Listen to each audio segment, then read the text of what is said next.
دوستوں آج ہم 24واں حمزہ واحد لیکچر سننے کے لیے یہاں اکٹھے ہوئے ہیں۔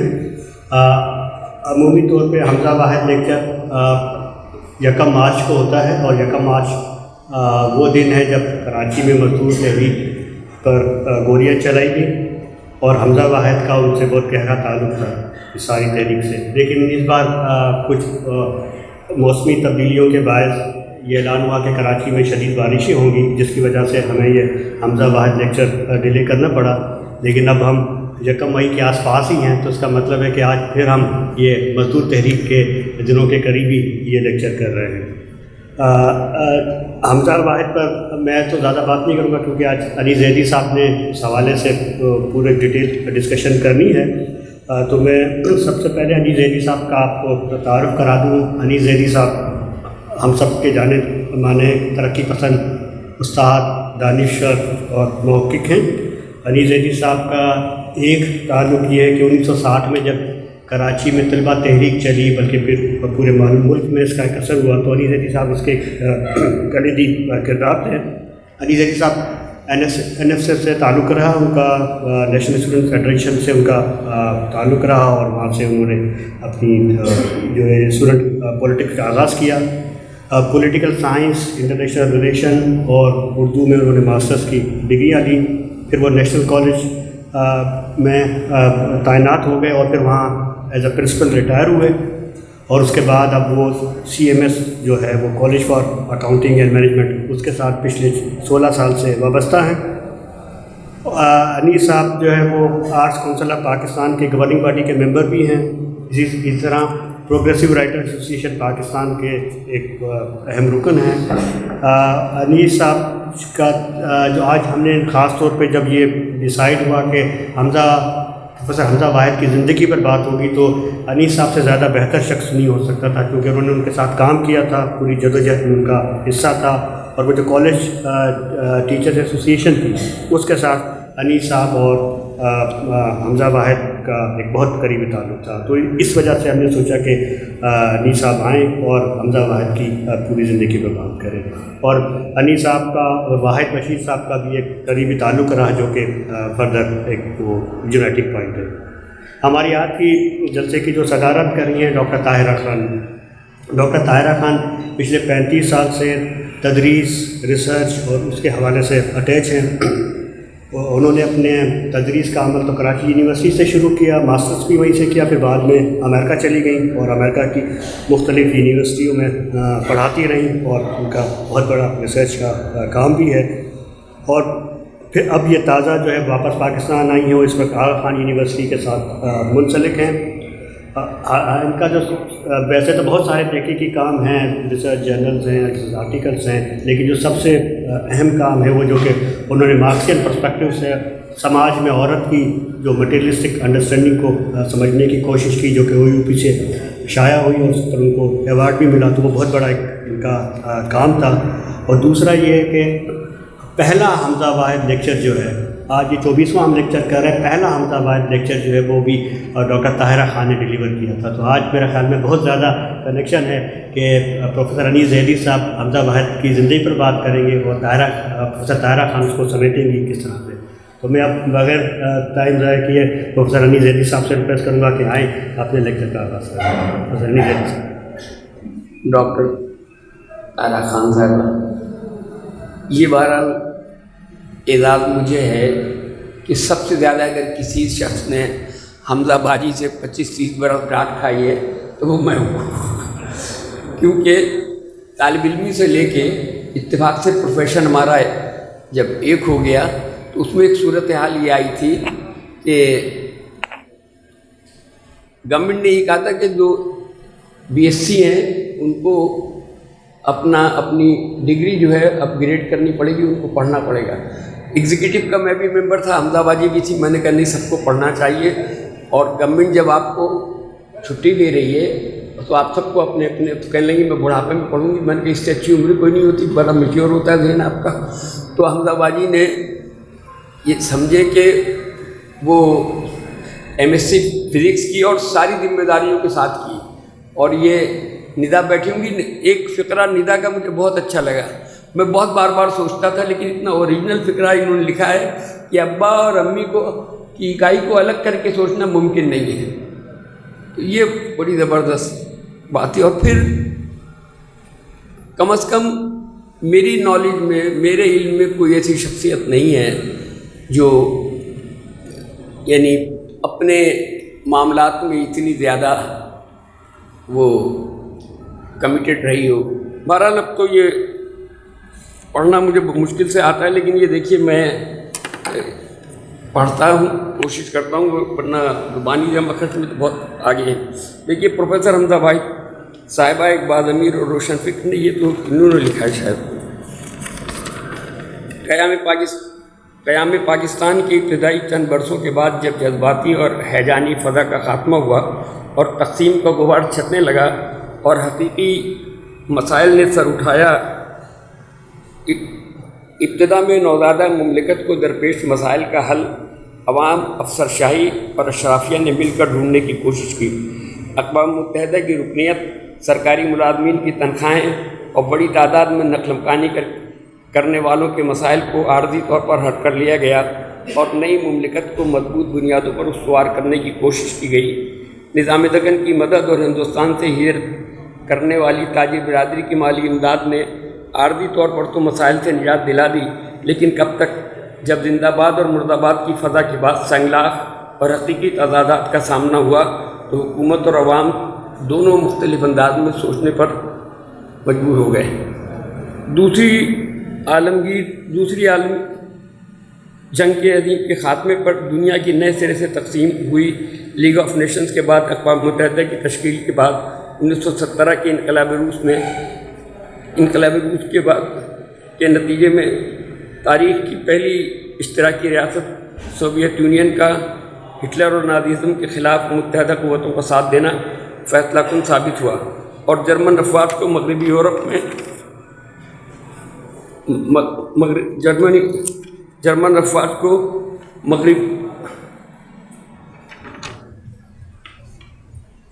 روسی کمانڈر کے سامنے سرنڈر کرنا پڑا. مغربی یورپ کو روس کے سامنے اس بات نے مغربی یورپ کو روس کے سامنے احساسی کمتری سے دوچار کر دیا. برطانوی وزیر اعظم چرچل اور امریکی صدر ٹرومن کو اپنے افواج کی سستی پر بڑا دکھ تھا. ان دونوں نے مغربی یورپ کو روسی افواج سے خالی کرانے کے لیے شاطرانہ انداز میں روسی قیادت کی تعریف کرتے ہوئے تسلیم کیا کہ اس وقت دنیا میں روسی قیادت سے زیادہ سمجھدار، سیاسی سوجھ بوجھ رکھنے والی اور ضابطے کی پابند کوئی اور شخصیت نہیں ہے، اور ہمارے خیال میں جاپانی افواج بھی آپ کے سامنے ہی ہتھیار ڈالیں گی. ہمارے اندازے کے مطابق 9 اگست کو روسی افواج جاپان پہنچ جائے گی، پھر جاپانی آپ کی کمانڈ کے سامنے ہتھیار ڈال دیں گے. روسی قیادت نے چرچل اور ٹرومن کی اس تجویز کو قبول کر لیا اور اس طرح برطانوی اور امریکی قیادت کے مشورے کے مطابق روسی افواج کا مغربی یورپ سے انخلا ہو گیا. پھر روسی بالادستی کا غیر مؤثر کرنے کے لیے امریکہ نے 6 اگست اور 9 اگست کو ہیروشیما اور ناگاساکی پر ایٹم بم گرا دیے اور تاریخ انسانی کی سب سے بڑی تباہی پھیل گئی. جب روسی افواج کے نبردآزمہ ہونے سے پہلے ہی جاپان تاریخ کی سب سے بڑی تباہی سے دوچار ہو چکا تھا. جاپانی بادشاہ کو امریکی افواج کے سامنے شکست تسلیم کرنا پڑی، اور یہ سب کچھ اس لیے کیا گیا کہ سرمایہ دار مغربی یورپ کو 1917 کے انقلابی روس کے اثرات سے بچایا جا سکے. سوشلسٹ نظام کی بالادستی اور محکوم عوام کی آزادی و خود مختاری توسیع پسندانہ عزائم رکھنے والی طاقتوں کے مزاج اور مفاد کے بالکل خلاف تھی. یورپ دوسری جنگ عظیم کی تباہ کاریوں سے بری طرح متاثر ہوا تھا.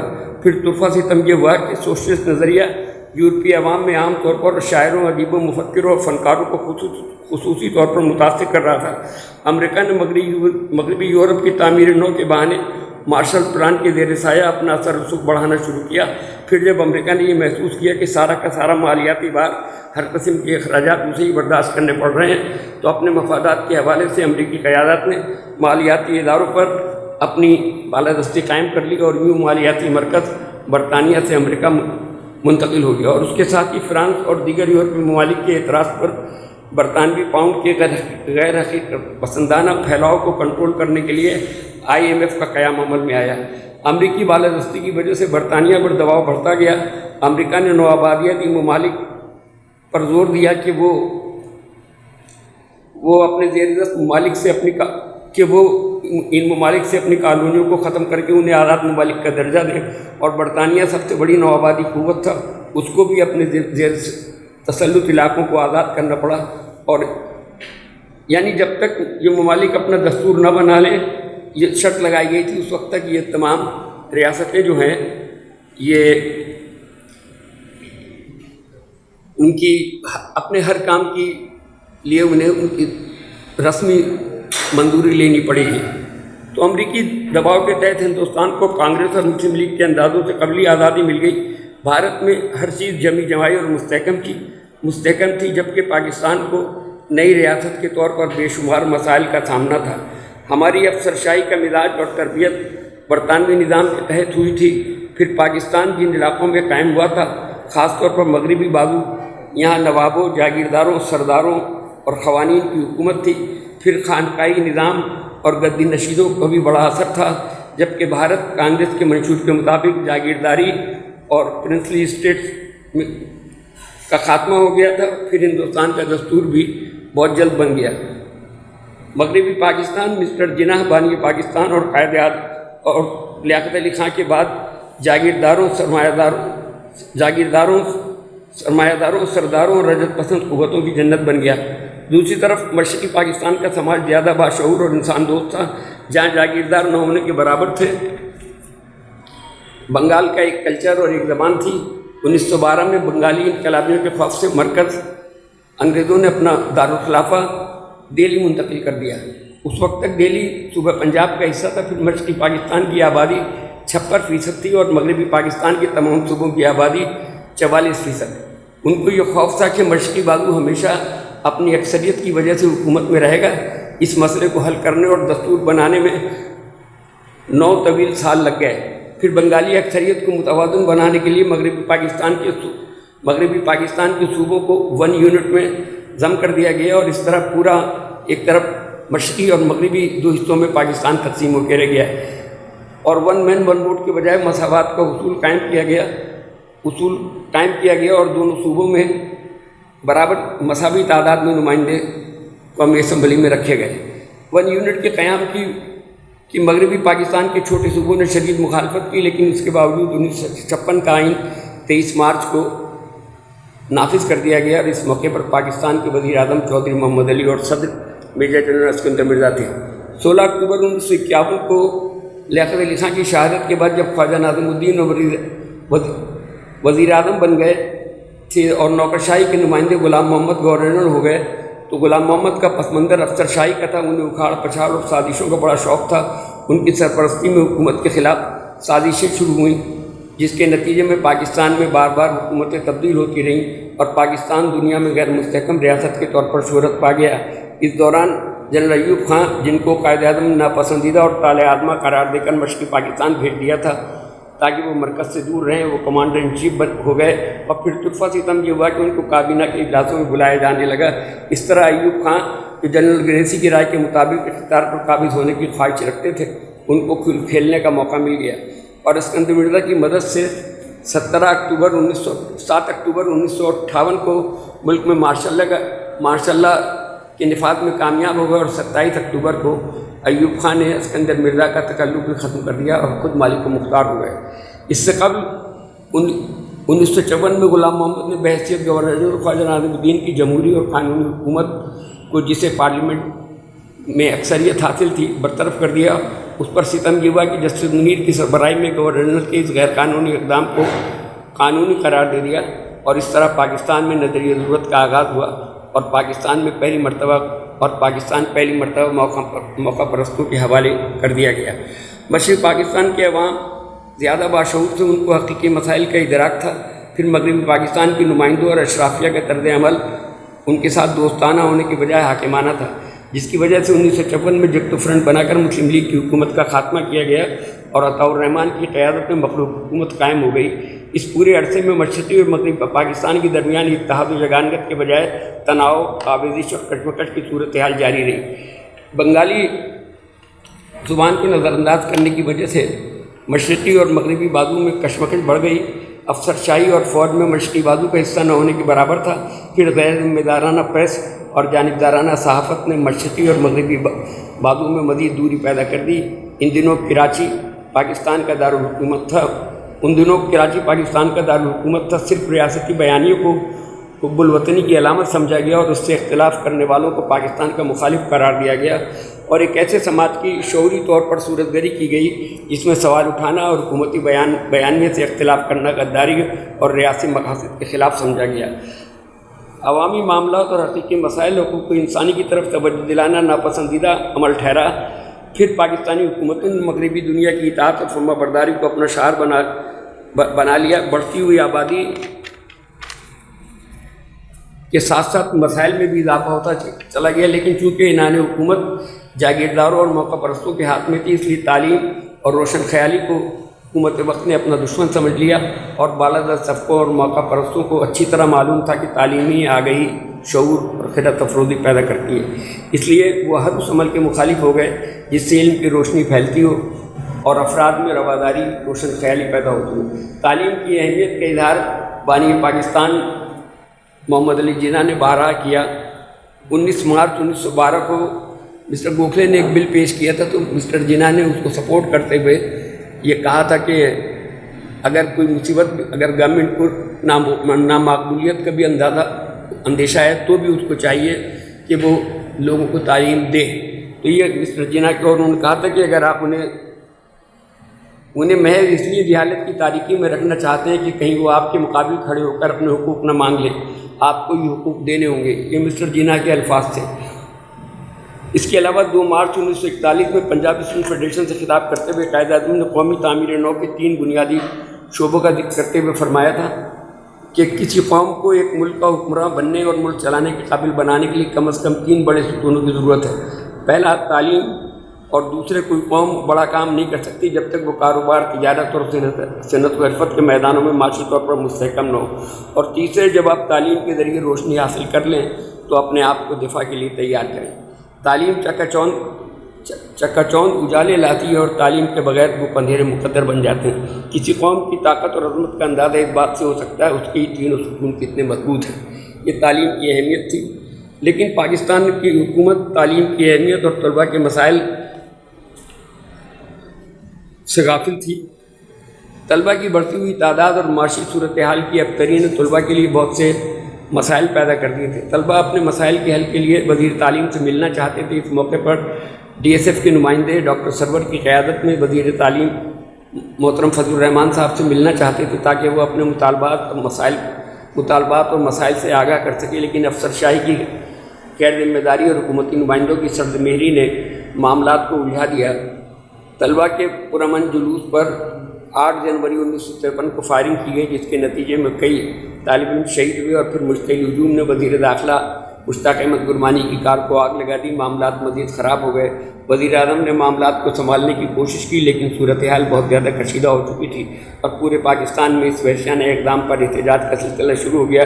اس المناک سانحے پر بنگالی، اردو اور تمام علاقائی زبانوں کے ادیبوں، شاعروں نے نظمیں اور مضامین لکھے، اور ہر طبقہ فکر کے افراد نے اس ظالمانہ اقدام کی مذمت کی۔ یہ حکومت پاکستان کے لیے بڑا دھچکا تھا، لیکن اس سے طلباء اور نوجوانوں میں ذہنی بیداری کا احساس بھی بڑھا، اور اس موقع پر ایک کتابچہ بھی شائع ہوا تھا جس میں پورے ملک کے شاعروں ادیبوں کے مضامین تھے۔ یہ ایک 8 جنوری کا ایک کتابچہ تھا جو آج کل ملتا نہیں، میرے خیال جعفر صاحب کے پاس ہے وہ۔ اس وقت حکومت کو اپنی عافیت اسی میں نظر آئی کہ وہ امریکی امداد اور سامراجی معاہدوں کا سہارا لے، اور 1956 میں پاکستان سیٹوں اور سینٹوں کا رکن بن گیا، اور امریکی کیمپ میں شامل ہو کر باقی دنیا کو اپنا مخالف بنا لیا۔ جمہوری حقوق کی جدوجہد اور شعور آ گئی سے خوفزدہ حکومت جمہوری روایات سے دور ہوتی چلی گئی۔ نوبت یہاں تک پہنچی کہ تمام جمہوری روایات کو نظر انداز کرتے ہوئے 1956 کے آئین کی خلاف ورزی کرتے ہوئے 7 اکتوبر 1958 کو پورے ملک میں مارشل لا نافذ کر دیا گیا، اور ایوب خان کا مارشل لا تقریباً 44 مہینے تک قائم رہا۔ پھر طالع آدمہ قوتوں نے جمہوریت کے خلاف شبخوں مار کے پارلیمانی نظام کے بجائے صدارتی نظام حکومت پر مشتمل 1962 کا دستور زبردستی مسلط کر دیا۔ اس دستور کے تحت عوام کو بالغ ارادی کے حق سے محروم ہونا محروم کر کے بنیادی جمہوریتوں کا نظام تشکیل دیا گیا، جس کے تحت مغربی اور مشرقی پاکستان کے 40 ہزار نمائندوں کو بی ڈی ممبر کے اراکین بنا دیا گیا، اور یہ اراکین ہی قومی اسمبلی اور صدر پاکستان کو منتخب کرتے۔ پاکستان کی عوام نے اس پر شدید احتجاج کیا، لیکن فوجی حکومت نے اس دستور کو نافذ کر دیا، کیونکہ کروڑوں عوام کے مقابلے میں 80,000 نمائندوں کو خریدنا اور دبانا نسبتاً آسان تھا۔ جمہوری قوتوں نے اس دستور کے خلاف جدوجہد کا آغاز کر دیا۔ ہر سطح پر اس کی مخالفت کی گئی، لیکن جس کی لاٹھی اس کی بحث کے اصول کے مطابق بالادست طبقے ملک کو اپنے انداز سے چلانے لگے۔ صدارتی نظام اور بنیادی جمہوریتوں کے نظام کے خلاف جمہوری قوتیں جدوجہد کرتی رہیں، اور بالآخر متحدہ اپوزیشن نے مادر ملت فاطمہ جناح کو ایوب خان کے مقابلے میں اپنا مشترکہ امیدوار نامزد کر دیا۔ ایوب خان مادر ملت کی نامزدگی پر بہت پریشان ہوئے۔ انہوں نے مذہبی قوتوں کو استعمال کر کے فاطمہ جناح کی مخالفت صرف عورت ہونے کی بنیاد پر شروع کی، لیکن پاکستان کے عوام قائد اعظم کی بہن کے ساتھ حکومتی ہتھ کنڈوں اور مفاد پرست افراد کی موقع پرستی کی وجہ سے مادر ملت سوائے کراچی کے سب علاقوں سے ناکام ہو گئیں، اور پھر کراچی کو اس گستاخی کی سزا ملی، اور ایوب خان کے فرزند نے ایک مشتعل ہجوم کے ساتھ گجرانالہ پر، جو ناظم آباد کے لیاقت آباد کے استحصال پر ایک بستی تھی، اس پر وہاں آگ لگا دی۔ بہت سے لوگ ہلاک بھی ہوئے، اور پھر اس کے بعد یہ سلسلہ چلتا رہا، اور 1969 کی مزاحمتی تحریک جو ہے ہماری ملک کی تاریخ میں فاطمہ جناح کا نام اور فاطمہ جناح کی جو اسٹرگل ایوب خان کے خلاف تھی وہ بڑی اہم تھی۔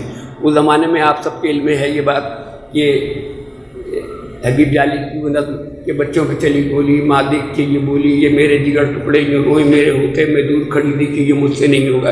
یہ جب ہو رہی تھی اس وقت ہمارے کراچی کے ایک شاعر تھے، ہمارے ساتھی رہتے تھے، ہم نے کہا تم بھی تو کوئی نظم کہو، تو انہوں نے عبید العلیم کی ایک نظم تھی کہ عظیم ہے تو عظیم ہے ماں، یہ تیرے فرزند تیری سوگند کھا کے سینہ تانتے ہیں، وفا کا پیمان جانتے ہیں، کہ اپنے بچوں کو دکھ میں دیکھا تو بوڑھی ممتا ہوئی پریشان، عظیم ہے تو عظیم ہے ماں۔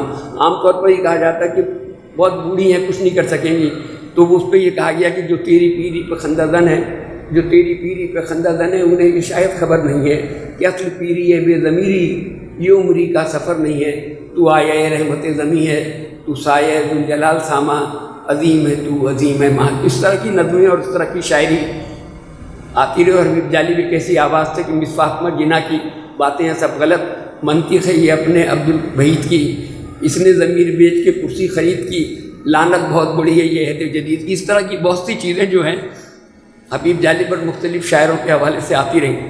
تو یہ سمجھ لیں کہ نیشنل اسٹوڈنٹ فیڈریشن اور تمام جمہوری قوتیں ایوبی امریت کے خلاف جدوجہد کر رہی تھیں۔ سب سے پہلی ایوب خان کا جب یہ ماشاء اللہ لگا ہے تو سب سے پہلی قرارداد NSF کی ایگزیکٹو کمیٹی نے شاید 10 دن یا 15 دن بعد کہ صرف ایک چھوٹی سی خبر ایک جگہ لگی تھی، باقی کسی نے اسے نہیں چھاپا۔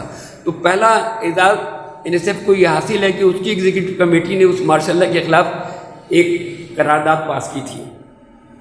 اس زمانے میں اس درمیان طالبات کی تنظیم girls student organization, girls student congress, انجمن جمہوریت پسند خواتین اور دیگر تنظیموں نے ایوبی امریت کے خلاف جدوجہد میں بھرپور کردار ادا کیا۔ 1962 میں استعماری قوتوں کا بر اعظم افریقہ، ویتنام، لاطینی امریکہ میں عوامی قوتوں اور عوامی منگوں کے مطابق قائم حکومتوں کو ختم کرنا شروع کیا۔ ساری دنیا میں استعماری قوتوں کے جابرانہ اور ظالمانہ اقدام کے خلاف مزاحمتی تحریک میں تیزی آئی، اور پاکستان میں NSF کی سربراہی میں غیر جمہوری اور جابرانہ حکومتوں کے خلاف ملک گیر پیمانے پر تحریک شروع کی گئی۔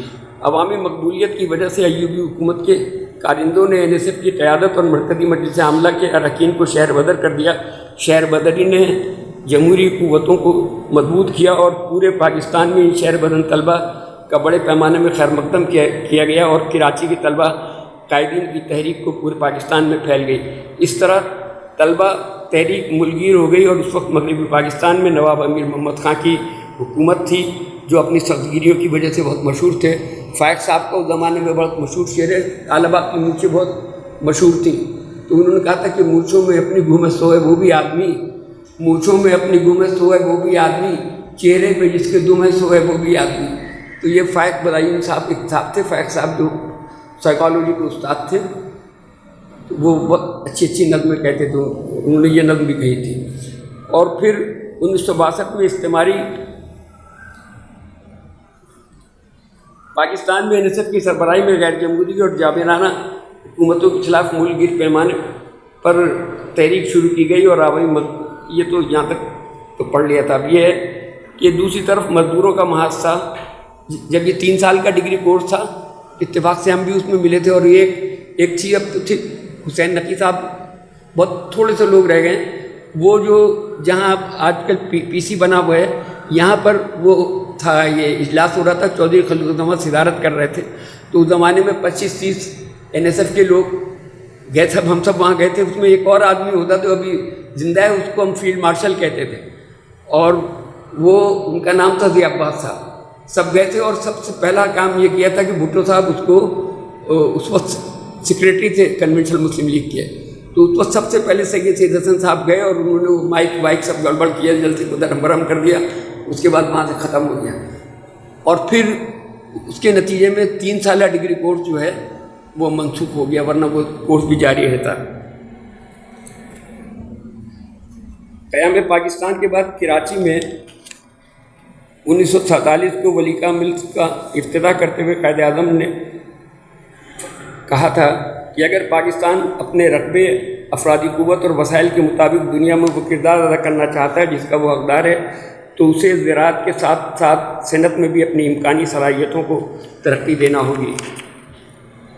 عرب نیشنلزم کا نعرہ عربوں میں بہت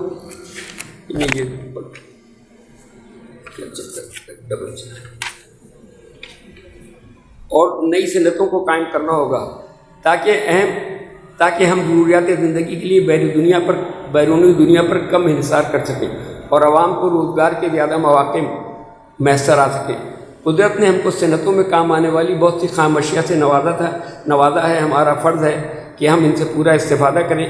کوئی بھی صنعت اس وقت تک ترقی کی راہ پر گامزن نہیں ہو سکتی جب تک اس کے مزدوروں کے اطمینان کو یقینی نہ بنایا جائے، یعنی جب تک اس کے مزدوروں کے اطمینان کو یقینی نہ بنایا جائے۔ یہ 1947 کو یہ 26 دسمبر 1947 کو افتتاح ہوا تھا، اور اس کے بعد آل انڈیا مسلم لیگ کا اجلاس دہلی میں ہوا تھا۔ اس کے بارے میں بھی جاگیرداروں کو متنبع کرتے ہوئے انہوں نے جواب دیا کہ تم ایک ظالمانہ نظام کے وسیلے سے پھل پھول رہے ہو، اور اس بات نے تم کو اتنا خود غرض بنا دیا ہے کہ تمہارے ساتھ کوئی عقل کی بات کرنا مشکل ہو گیا ہے۔ عوام کی لوس کھٹوس تمہارے خون میں شامل ہو گئی ہے۔ اگر سرمایہ دار اور جاگیردار عقل مند ہے تو انہیں زندگی کے نئے حالات کے ساتھ مفاہمت کرنا ہوگی۔ اگر وہ ایسا نہ کر سکے تو ان کا خدا حافظ ہے، ہم ان کی کوئی مدد نہیں کریں گے۔ یہ بھی انہوں نے کہا تھا۔ اس طرح ایک آدھ اور کہنے لگے یہ بھی کہ لوگوں کو محض گوشت پوست کے اعتبار سے زندہ رکھنا کسی ریاست کے وجود کا معقول جواز نہیں ہے۔ اس کے وجود کا اصل مقصد یہ ہے کہ ہر شہری کی خوشحالی اور بھرپور زندگی اور بھرپور زندگی کی ضامن ہو۔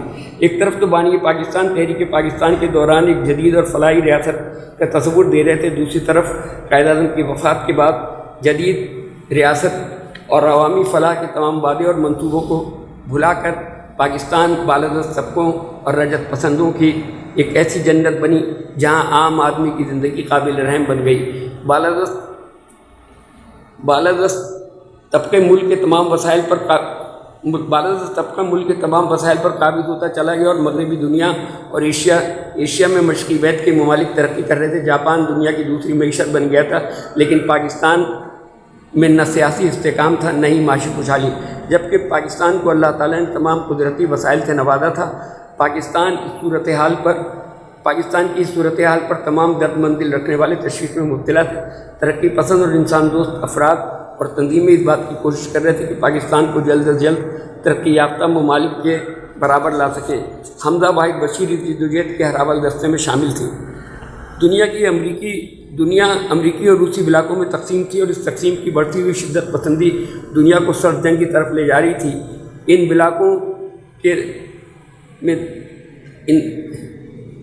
بلاکوں نے طاقت کے توازن کو دہشت اور خوف کے توازن میں بدل دیا تھا۔ اس موقع پر دنیا کے سمجھدار اور انسان دوست رہنماؤں نے دونوں بلاکوں کی شدت پسندی سے بچ کر ایک متوازن راستہ نکالنے کی کوشش کی اور اسے نیم یعنی نان الائنڈ موومنٹ کہا گیا، اور اس تنظیم کے بنیادی رہنماؤں میں مارشل ٹیٹو، چوین لائی، جواہر لال نہرو، جمال عبد الناصر اور سکارنو شامل تھے۔ اس مفاہمتی گروپ کے متبادل نقطہ نظر نے تصادم، کشمکش اور انتہا پسندی میں تھوڑی کمی کر دی، لیکن کوئی مستقل حل نہیں نکل سکا، کیونکہ یہ تنظیم ممتاز افراد کے ہم خیال ہونے کا نتیجہ تھی۔ ان افراد کے رخصت ہونے کے بعد نیم کے وجود نے بھی اپنی افادیت کھو دی۔ دنیا میں سیاسی طور پر مختلف حوالوں سے تصادم، دباؤ، ٹکراؤ اور کشمکش تھی۔ ہر بلاک اپنی برتری ثابت کرنے کے لیے مختلف ہتھ کنڈوں سے کمزور اور پسماندہ ممالک کو اپنے حلقہ اثر یا حاشیہ برداروں میں شامل کرنا چاہتا تھا۔ اس کشمکش کے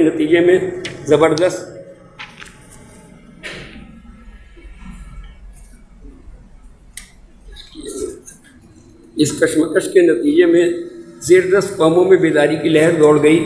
عرب نیشنلزم کا نعرہ عربوں میں بہت مقبول ہوا۔ جمال عبد الناصر کی قیادت میں عربوں نے روایتی بادشاہت اور ظالمانہ نظام کے خلاف مزاحمتی تحریک شروع کی اور عراق میں فیصل اور نور السعید کی حکومت کا تختہ الٹ دیا گیا۔ حکمرانوں کی لاشیں عوام نے سڑکوں پر گھسیٹیں اور اس سے قبل جل نجیب کی قیادت میں مصر میں بادشاہت کے خلاف انقلاب کامیاب ہو چکا تھا۔ اس وقت یاسر عرفات کی قیادت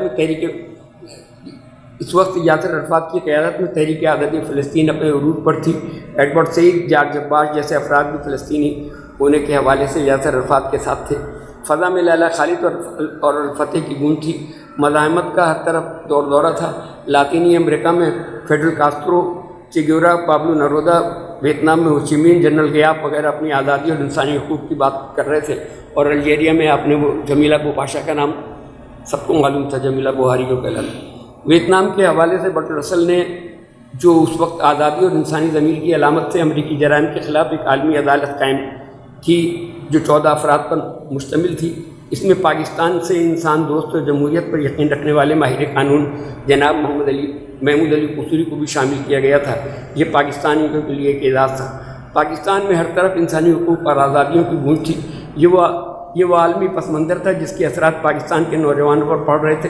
پوری نسل عالمی سطح پر ان سے متاثر ہو رہی تھی اور ساری دنیا میں سرمایہ داری کے خلاف تحریک منظم ہو چکی تھی۔ چین اور انڈونیشیا کی آزادی، پھر چوین لائی، سکارنو، جمال ناصر اور ہو چی مین کی شخصیت انسانی حقوق کی علامت بن چکی تھی۔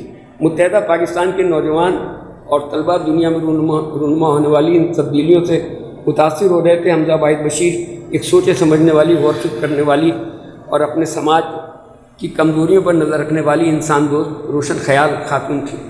حمزہ باجی کو اپنے مقاصد اور اپنی فکر پر اتنا یقین تھا کہ انہوں نے ہر طرح کی پابندیوں، والدہ کی قدامت پسندی اور رکاوٹوں کے باوجود اپنے سفر کو نہ صرف جاری رکھا بلکہ نمایاں طور پر خواتین اور طالبات میں ذہنی بیداری اور انقلابی فکر پیدا کرنے کے سفر میں کلیدی کردار ادا کیا۔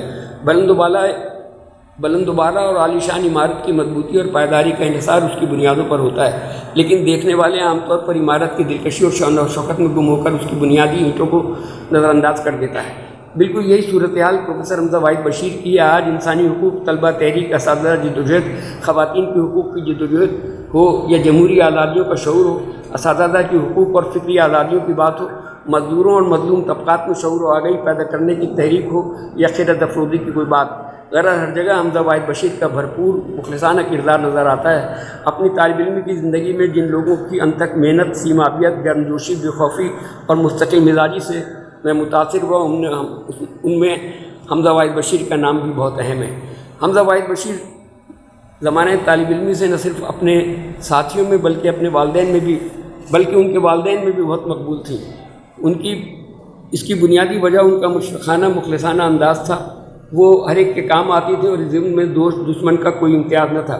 وہ لوگ جو ان کے کٹر نظریاتی مخالف تھے، جب ان پر کبھی کوئی آزمائش کا وقت آیا تو حمزہ باجی نے ہمیشہ ان کی مدد کی اور انسان دوستی اور بے تعصبی حمزہ واحد بشیر کے کردار کا بنیادی وصف تھا۔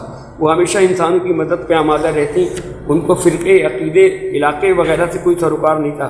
وہ پختہ سماجی شعور کی مالک تھیں اور اپنی بالغ نظری اور فکری بصیرت کی وجہ سے وہ انسانوں کو صرف مظلوم اور ظالم کے گروہ میں تقسیم کرتی تھیں۔ ان کی خواہش اور کوشش ہمیشہ یہی رہی یہی رہی کہ تعصبات اور گروہ بندیوں کو ختم کر کے اپنے حقوق کے حصول کے لیے متحد ہو جائیں۔ اس مقصد کی تکمیل کے لیے وہ ساری زندگی سرگرم عمل رہیں اور اپنے دوستوں اور ساتھیوں سے بھی کام لیا۔ 1950 کی دہائی میں کراچی سماجی اور سیاسی تحریکوں کا مرکز تھا۔ یہاں طلبہ تنظیمیں بہت فعال اور متحرک تھیں۔ 8 جنوری 1953 کو طلبہ کی جس لہو رنگ تحریک کا آغاز ہوا تھا، اس کی بازگشت بہت دنوں تک پورے ملک میں سنی جاتی رہی۔ طلبہ تحریک حکومتوں کی سختی اور پابندیوں کے باوجود مسلسل آگے بڑھ رہی تھی۔ 1962 میں ایوبی آمیریت کے دور میں طلبہ نے بنیادی اور سیاسی حقوق کا مطالبہ کیا۔ یہ تو شرط ہے۔ تو اس دوسری طرف طالبات میں سیاسی بیداری گرلز اسٹوڈنٹ آرگنائزیشن کے ذریعے پیدا کی گئی طالبات میں، اور زاہدہ تقی، رضی غفور جو بعد میں رضی کمالی ہو گئی تھی، زاہدہ تقی، رضی غفور، ملکہ حسین اور دیگر طالبات نے حمزہ واحد بشیر صاحب کے مل کر خواتین کا محاذ سنبھال لیا ہے۔ اس زمانے میں شائستہ باجی بھی تھی، شائستہ بیدار کے نام سے، لیکن وہ ذرا پروفیسر تھی تو ذرا دوسرے انداز سے کام کرتی تھی۔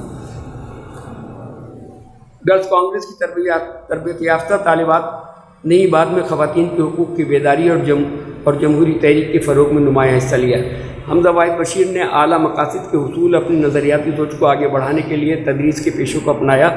اس میدان میں وہ روایتی اور خاموش استاد بن کر نہیں رہیں، بلکہ انہوں نے طالبات میں فہم اور شعور پیدا کرنے کے ساتھ ساتھ پرائیویٹ تعلیمی اداروں میں اساتذہ کے ساتھ ہونے والی ناانصافی کے خلاف آواز اٹھائی۔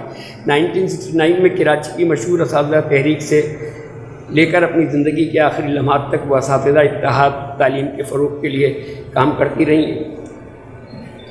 سندھ پروفیسر لیکچر ایسوسی ایشن کو وسیع بنیادوں پر منظم کرنے میں ان کا بہت بڑا ہاتھ ہے۔ اس کے علاوہ وہ پاکستان بنیادوں پر اساتذہ کے اتحاد اور رابطوں کو ضروری سمجھتے ہوئے APPA آل پاکستان پروفیسر لیکچر ایسوسی ایشن بنائی گئی تھی، تو اس میں بھی بہت زیادہ ان کا بنیادی کردار تھا۔ لیکن ازیہ کے دور میں جب سندھ خاص طور پر نفرتوں اور تعصبات کی آگ میں جل رہا تھا، اس وقت سندھ پروفیسر لیکچر ایسوسی ایشن ہی ایک ایسی تنظیم تھی جہاں اساتذہ ہر قسم کی جانبداری اور تعصبات سے بالا تر ہو کر اپنے حقوق کی جدوجہد میں مصروف تھے۔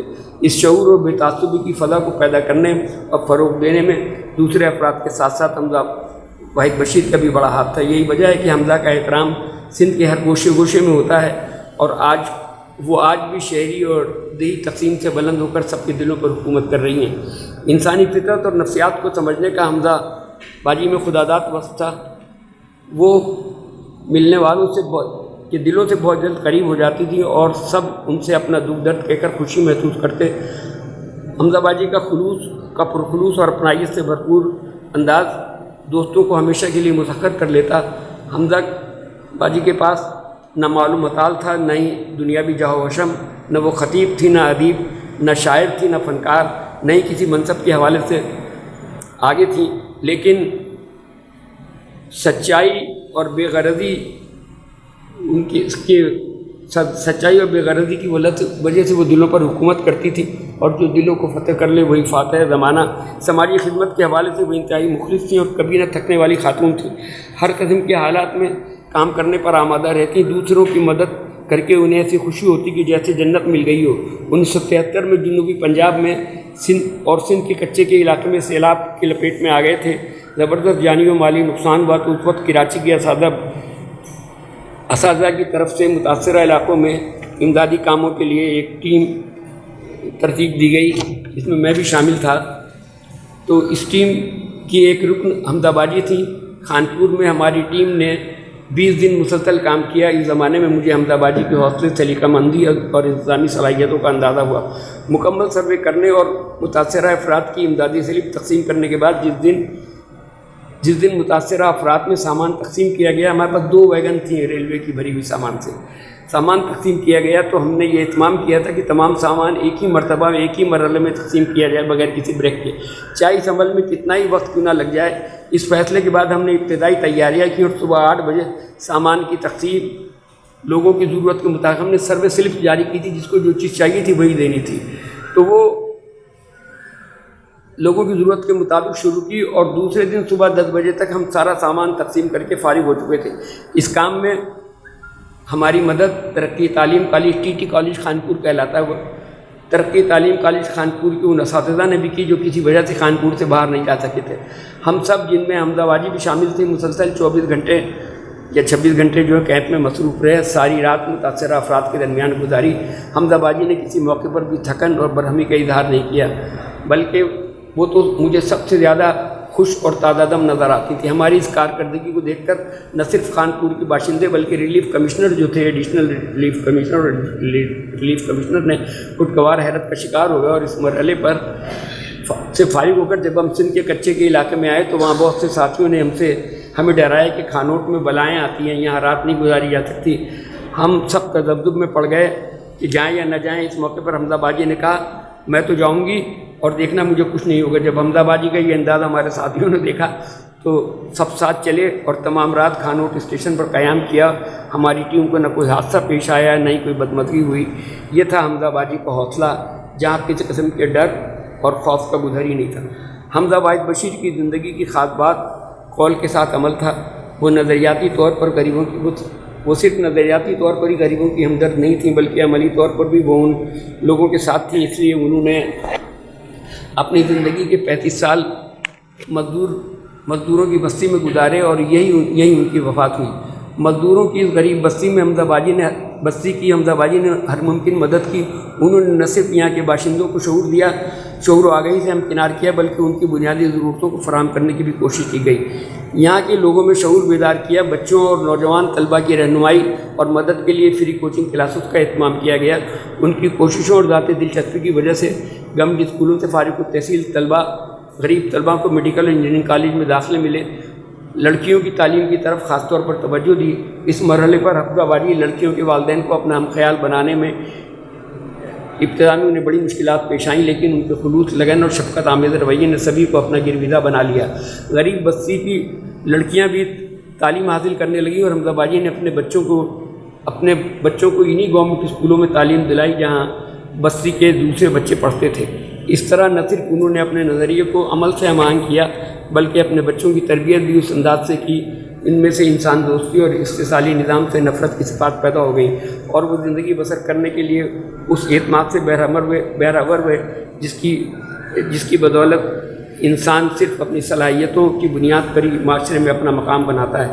حمزہ واحد اس حقیقت سے واقف تھیں کہ کسی بھی معاشرے میں حقیقی بیداری تعلیمی سے پیدا ہوتی ہے اور لڑکیوں کی تعلیم بہت اہم ہے. اس لیے انہوں نے اپنے زمانے طالب علمی سے ہی اپنی قریبی رفیق زاہدہ تقی کے قائم کردہ گرد اسکول کو اپنی سرگرمیوں کا حصہ بنا لیا تھا. دوسری ساتھیوں کے ساتھ مل کر اس اسکول کی ترقی اور تعلیم کے لیے ساتھ ساتھ لڑکیوں میں ذہنی بیداری کا شعور بھی پیدا کیا اور یہ ادارہ آج بھی قائم ہے اور اس کا شمار اچھے اسکولوں میں ہوتا ہے. پاکستان میں عوام کو زندگی کی بنیادی سہولتیں بھی پوری طرح میسر نہیں ہیں اور غریب بستیوں کے افراد کے لیے تو روٹی کا حصول ہی سب سے بڑا مسئلہ تھا. وہ دوا اور علاج کے متحمل کہاں ہو سکتے تھے. چھوٹی چھوٹی بیماریاں بے توجہی اور علاج نہ ہونے کی وجہ سے خطرناک مہلک بیماریوں میں تبدیل ہو جاتی. یہاں یہ صورتحال نہ صرف افسوسناک تھی بلکہ حمزہ جیسی حساس اور انسان دوست خاتون کے لیے ناقابل برداشت تھی. اس لیے حمزہ باجی نے اپنے دوستوں کی مدد سے ایک چھوٹا سا میڈیکل سینٹر قائم کیا جہاں لائق اور مخلص ڈاکٹر دوا اور علاج وغیرہ کی سہولتیں فراہم کرتے تھے. یہ میڈیکل سینٹر آج بھی موجود ہے اور ممکن حد تک صحت اور علاج کی سہولتیں فراہم کر رہا ہے. حمزہ واحد بشیر نے اپنا تعلق ہر سطح پر عوام سے ہمیشہ قائم رکھا. ان کا ایمان تھا کہ معاشرتی خرابیوں، ظلم و جبر کی قوتوں کو مثبت رویے اور تعمیری فکر کے ذریعے ختم کیا جا سکتا ہے.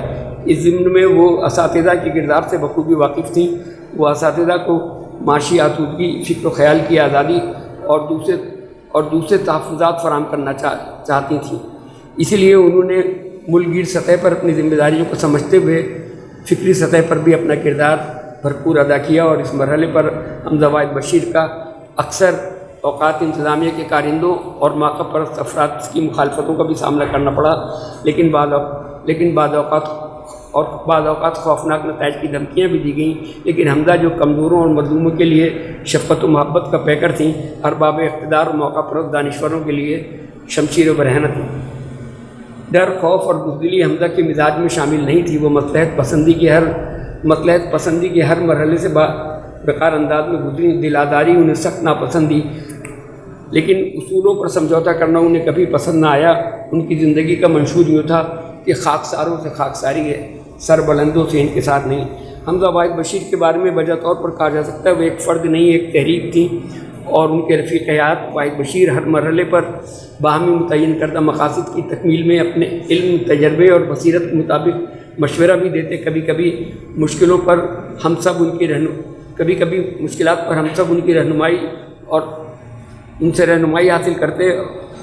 حمزہ باجی ہمیشہ انہیں علامہ کے نام سے پکارتی تھی. آج کے دور میں واحد بشیر حمزہ باجی جیسے ایثار و قربانی کے اس مقام پر ہے جہاں انسان اعلیٰ آدرش کی تکمیل کے لیے جا سکتا ہے. خود نمائی، ستائش اور سہولتوں کا حصول، خوشگوار اور آرام کی زندگی کی آرزو ایک عام اور نارمل انسان میں ہوتی ہے، لیکن مقاصد کی تکمیل اور استحصالی نظام کے خاتمے کے لیے جس طرح ذات کی نفی کرتے ہوئے حمزہ باجی اور واحد بشیر پوری سچائی اور توانائی کے ساتھ اپنے مشن کی تکمیل میں سرگرم عمل تھے، ایسا کم ہی دیکھنے میں آتا ہے. حمزہ واحد بشیر کا کام اور زندگی ہم سب کو پیغام دیتی ہے، اور نتائج سے بے پرواہ ہو کر اعلیٰ مقاصد کے حصول کے لیے جدوجہد کرتے رہنا. حمزہ واحد کی انتھک جدوجہد کو اختصار کے ساتھ بیان کرنا ہو تو حمزہ کے شاگرد دوستوں کو، ان کے ہم سفروں کو حمزہ کا یہ خواب پورا کرنا ہوگا. کبھی تو دل کا کمل کھلے گا، کبھی تو شام بہار ہوگی، کبھی تو وحشت کی کیاریوں میں شگوفے پھوٹیں گے آشتی کے، کبھی تو برسے گا ابر رحمت، نثر کٹے گا، نخوں بہے گا، کبھی تو تاریخ کے ورق پر ایک ایسا لمحہ بھی درج ہوگا کہ جس کے ماتھے پہ امن ہوگا، محبتوں کا پیام ہوگا. بہت بہت شکریہ جناب.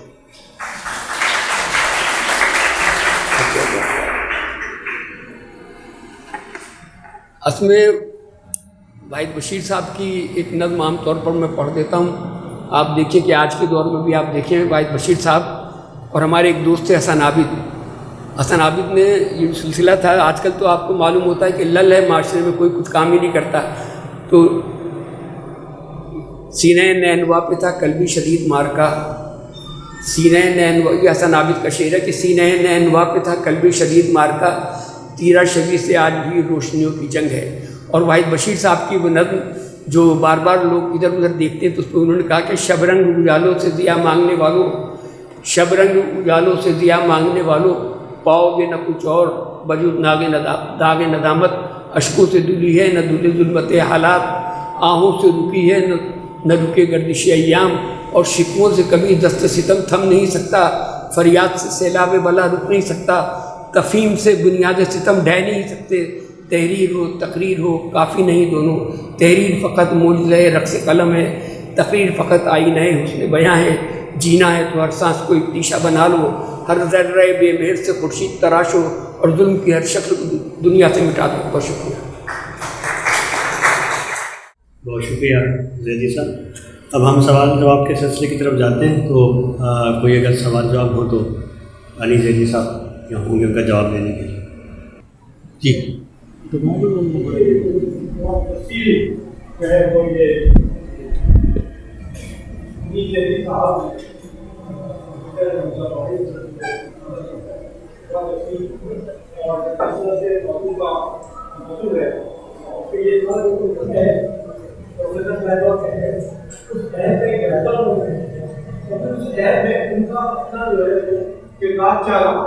وہ اس بات کو بھی انہوں نے بہت کوشش کر کے مختصر کیا. حالانکہ ایسے دیکھنے میں مقالہ بڑا لگ رہا ہے، لیکن جتنے طویل عرصے کی یہ روایت ہے وہ یقیناً اتنا ہی تحریر چاہتی تھی شاید کچھ کام ہو، اسے ہمیں مختلف حصوں میں تقسیم کر لینا چاہیے.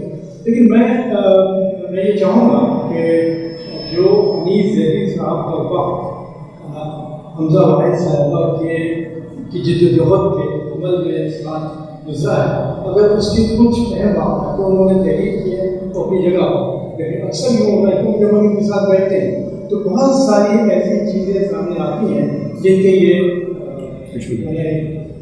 کے شاہد ہیں اور جس کو بیان کرتے ہیں اور بہت اچھی طرح اس کی جزیات کے ساتھ، اور اس جزیات کا جو ان کا پیش کرنا ہوتا ہے وہ اصل میں اس وقت کے سوال ہے جب یہ اپنی جوانی یا نوجوانی میں اسٹرگل پہ گزر رہے تھے.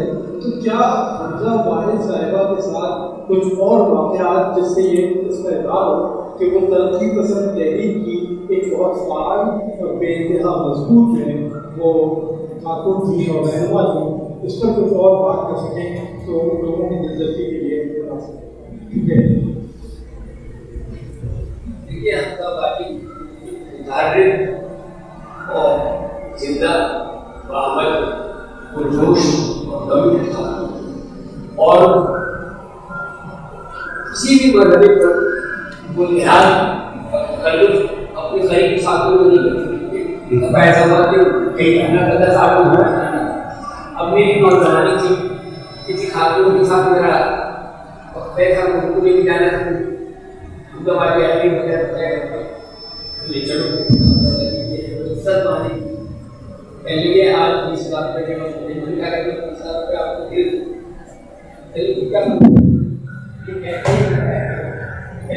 پیسے بھائی سے بھی لے سکتے اور بس کتنا ہو سکتا ہے. 10 آدمی کے پاس جائیں گے، 10 لوگ ہمارے 2000 رشتے 10 لوگ ہمارے ساتھی بنے گے، ان 10 کے پاس جانا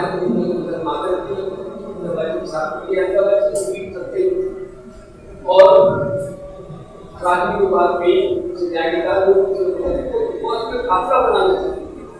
ایسا چیز یہ نہیں تھی کہ کوئی قافلہ بنانا چاہیے، خیال بنانا چاہیے. اور ایک دفعہ ایسا ہوا کہ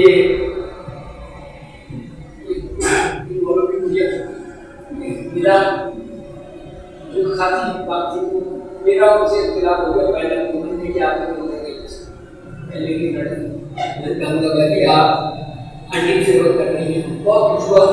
ہم برابر میں بیٹھے تھے، ہم تین تھے، اور میں سمجھا کہ بھائی بشیر صاحب جیسے لوگ کہیں کہ بھائی بشیر صاحب نے مل کر کچھ کہا تو ادھر کچھ کہا. آخری صورتحال یہ ہوگی کہ اس کا مطلب یہ کہ ہمارا 4 سال کا جو تعلیم کا تھا یہ ہم کو پتا، اور پھر نتیجہ یہ ہوا کہ والے راستے میں چلی گئی. الیکشن یہاں پر ہماری کمیٹی کی میٹنگ تھی پریس کلب میں، گلستان صاحب کی صدارت کر رہے تھے. تو میں ایک طرف دیکھا، بہت ناراض تھا. پہلے بھی اس کو میں نے نکال دو تو بس یہ گورنمنٹ کینڈیڈیٹ ہے، سب کو ہنسی آ گئی. میں نے کہا ہم تو باقی ٹھیک نہیں، گورنمنٹ کینڈیڈیٹ میں اعلانی کام کرتا ہوں، تو باقی تنخواہ لا رہا ہے. تو اس بات ہو نہیں سکتی، ختم ہو گئی. اس طرح کی کچھ چیزیں ہوتی تھی. اس سے جب آتا تھا جب اپنا باری کا پھر میں ہو رہا تھا نیچے کالج میں، اب میں بیٹھا تھا کہ جاتی رہتی ہے اسلام آباد میں بھائی پوری بیٹھی تھی اسلام سے تو بیٹھ گئی کوئی کم وقت سے پتہ نہیں کیا ہے ایک زمانے سے بیسی گھر بھی گئی 2 سال تو گھر بھی گئی. اب اس کے بعد کیا کہتا میں نے کیا، میں نے اتنی تعریف کی. میں نے کہا میں نے آپ کو لوگوں کو دیکھا جن سے میں نے جب اردو کے خلاف زبرداتما ہم نے سیکھا ان میں سب اہم حمدہ بھائی. اب حمدہ بھائی جب میں آیا تو آپ کو اور مار نہیں ان کو میرے گھر نہیں کہیں گا میرے گھر کھانا کھاؤں تب چاہیے سبھی ضرور بہت کمیٹیڈ اور سچی کھاتی تھی. بہت کم لوگ اتنے کمیٹیڈ اور سچی ہوتے ہیں. اور بھائی بشیر صاحب کو ایسا بات ہوتا تھا کہ ایک میرا لوگ خانے ایک دھاگ کو ملنے آنا چاہتا ہوں کہ ڈسٹرکٹ سے صفا لے کے آئے. تو مجھے یوں نے کہا کہ تم ایسا کرو، میرا جو مجھ سے کہا تم جاؤ اور بھائی بشیر کو یہ پیغام دو. میں نے کہا مجھے معلوم ہے کہ وہ آپ کو بلائیں گے نہیں اور آپ کے ساتھ جائیں گے نہیں. کہنا تم کہہ تو دو. میں گیا بھائی بشیر کو میں طرف دوں پہلے تمہیں معلوم ہے میرا جواب میں تمہیں معلوم ہے اتنا حجت کے لیے آیا. کہنے لگے ان سے اتنا کہہ دینا کہ اگر وہ مزدوروں میں جانا چاہتے ہیں تو قلندر ان کے ساتھ چلا جائے گا، متحدہ فیڈریشن کے دفتر میں چلا جائے گا ان کے لے کے. اس کے بعد وہ جانے اور مزدور جانے اور وہ کہنے لگے میں نہیں جاؤں گا ان کے ساتھ. میں نے بتا دیا تو خان صاحب سے مطلب یہ کہ چھوٹی چھوٹی باتیں ہر جگہ ہوتی ہیں. لیکن اتنا بتا دوں کہ کمٹمنٹ میں جہاں کوئی بات تھی جب وہ ابھی بھائی بشیر صاحب ایک مضمون میں نے لکھا ہے وہ تو اس میں وہ واقعہ بھی ہے کہ جب قانون ٹیکسٹائل کی کوئی اسٹرگل ہوئی تو یہ طے ہو گیا تھا کہ الفتح میں وہ چیزیں نہیں چھاپی جائیں گی جو انتہا پسند ہوئی. لیکن وہ وہاں کے شد ناصر دہلی کا تھا وہ چھاپ دیا ویسے ہی. تو یہ نئی مال اس وقت گاؤں گئے تھے، وہاں سے آئے جب پنجاب سے تو انہوں نے کہا یہ کیا آپ نے کیا؟ کہنے لگے بس مزدوروں کو